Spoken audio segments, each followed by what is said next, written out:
नमस्ते सबैजनालाई। I hope हजुरहरू सन्चै हुनुहुन्छ। म चाहिँ हिजो थर्सडे डे अफ बसेको थिएँ अनि आज फेरि ब्याक भइसकेको छु काममा।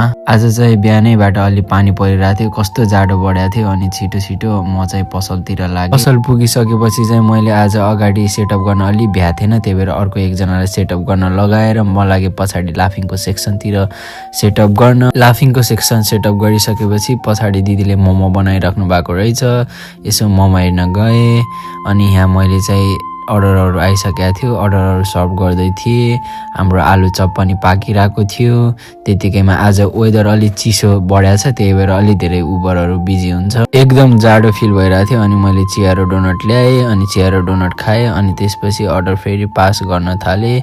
यो चाहिँ हाम्रो चिल्ली मोमो। जे हुन्छ नेपालमै हुन्छ क्या गाइज। वर्ल्डकै पहिलो सबैभन्दा यङ्गेस्ट प्राइम मिनिस्टर पनि पहिलो व्यक्ति नेपालबाट भयो के। नेपालमा अहिले जो प्रधानमन्त्री अनि मन्त्रीहरू हुनुभएको छ, हजुरहरूलाई कस्तो फिल लागेको छ है? मलाई त एकदम खुसी, म त यस्तो ह्याप्पी भएको छु नि।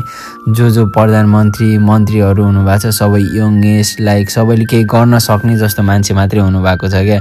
हामीले चाहिँ जाडो बढ्यो भनेर आजभोलि तातो झोल पनि ट्राई गर्न खोजिरहेको छौँ। अब छिट्टै मेनुमा पनि एड गर्छौँ होला। अनि क्लोजिङ गर्ने बेला भयो। मैले सबै टेबलहरू पुछेर कुर्सीहरू माथि राखेर भ्याकुम लगाएर फोहोर सबै पछाडि फ्यालेर अनि मप लगाएर म चाहिँ लागेँ घरतिर। Thank you for watching guys.